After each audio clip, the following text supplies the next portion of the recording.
Саламатсыздар ма, құрметті студенттер? Бүгін біз спорттық құрылымдар және еңбекті қорғау пәнінен жаңа алғашқы тақырыбымызды өтеміз. Сабағымыздың тақырыбы спорттық ғимараттар жөнінде жалпы түсініктер. Енді ғимарат ұғымына тоқталып кететін болсақ, ғимарат дегеніміз табиғи немесе жасанды кеңістік шекаралары бар өндірістік үрдістерді орындауға, материалдық құндылықтарды орналастыруға және сақтауға, немесе адамдарды, жүктерді уақытша орналастыруға, орын ауыстыруға, сондай-ақ жабдықтарды немесе коммуникацияларды орналастыруға, төсеуге, жүргізуге арналған, жасанды жасалған ауқымды, тегістікті немесе желілік нысан, жер үсті, жер асты, су беті, су асты түрлері бар ғимаратты атаймыз. Ғимарат көркемдік, эстетикалық, әшекей қолданбалы немесе мемориалдық мақсатта болуы мүмкін. Енді жаңа тақырыбымызға байланысты спорт ғимараттары ұғымы. Спорттың әр түрінен жарыстарды және оқу-жаттығу сабақтарын өткізуді қамтамасыз ететін әдейі салынып жабдықталған құрылыстарды спорттық ғимараттар деп атаймыз.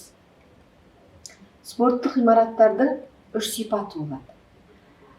Бірінші, алғашқы сипаты қызметтік ерекшеліктері сипатта, екінші эстетикалық сипатта және үшінші құрылымдық сипатта болып түрлерге бөлінеді. Спорттық ғимараттардың функциялары.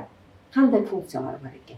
Спорттың ғимараттардың қызметтері, олар көбіне бөлмелердің санына, олардың құрамына, олардың орналасуы және өлшемдерін анықтайды. Ғимараттың қызметтік мазмұны адамдардың күнделікті тәжірибеге сүйенген және мәдени қажеттіліктерін, спорт жаттығуларын өткізуге, спорттық жарыстарды өткізуді қанағаттандыратын бағытта болады. Спорттық ғимараттардың қызықты қысқаша тарихына тоқталып кетейік. Алғашқы спорттық құрылыстарға ежелгі грек стадиондары, ипподромдар, гимназиялар, стадиодромдарды жатқызуға болады.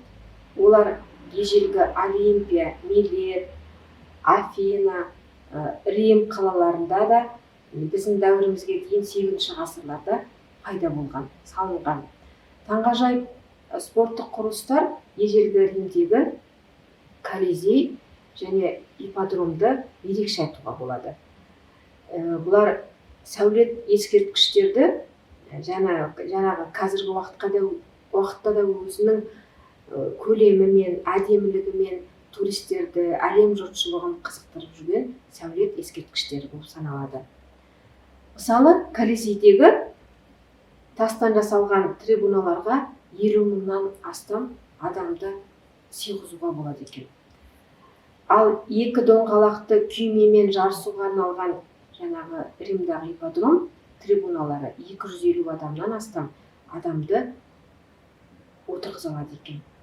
Колизей трибуналарының сопақша болып келуі қазіргі Европадағы атақты стадиондарының түп бейнесі секілді болып бізге есептеледі.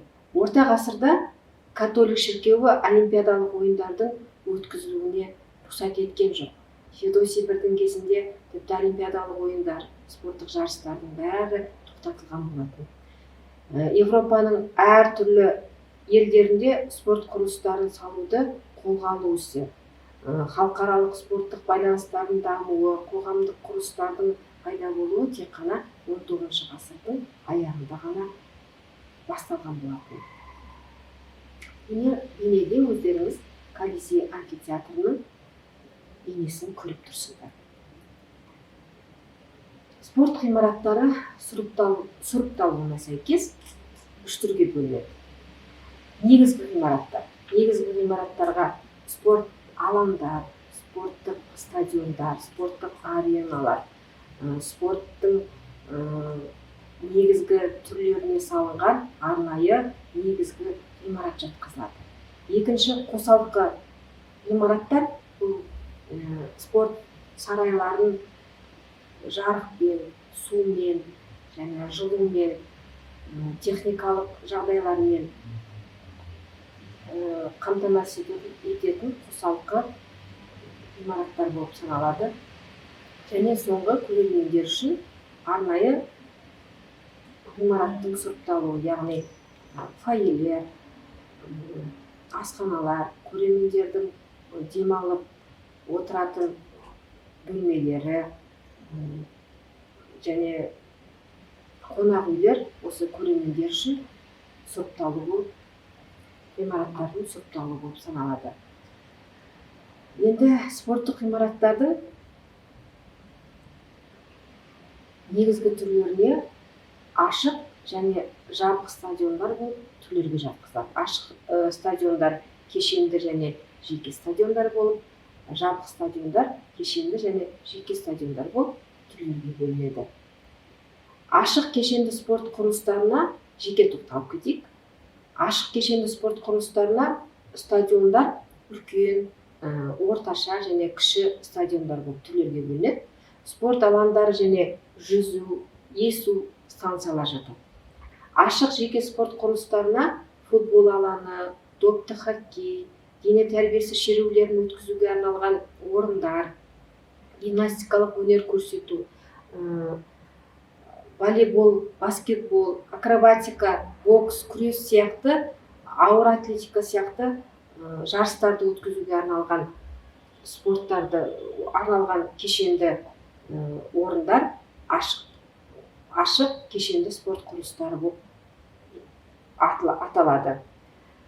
Және ашық кешенді спорт құрылыстарына табиғи және жасанды бассейндер, велотрек жарыстарын өткізуге арналған жүгіру жолдары, шаңғы жолдарын өткізуге арналған жолдар осы ашық кешенді спорт құрылыстарына жатқызылады.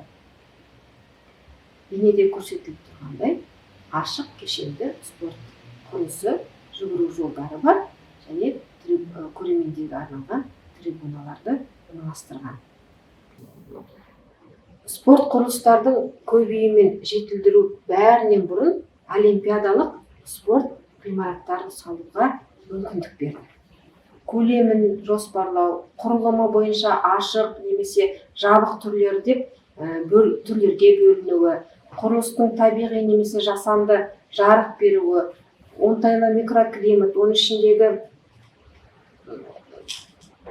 жаттығу жасайтын орын, өзге де бөлмелер, санитарлық жағдайды толық қамтамасыз ету, толық сақтау, құрал жабдықтарға қойылатын талаптар, осының бәрі дезинфекция, залалсыздандыру, тазарту деген сияқты осы жағдайлардың бәрі спорттық құрылыстардың негізгі талаптарына жатады.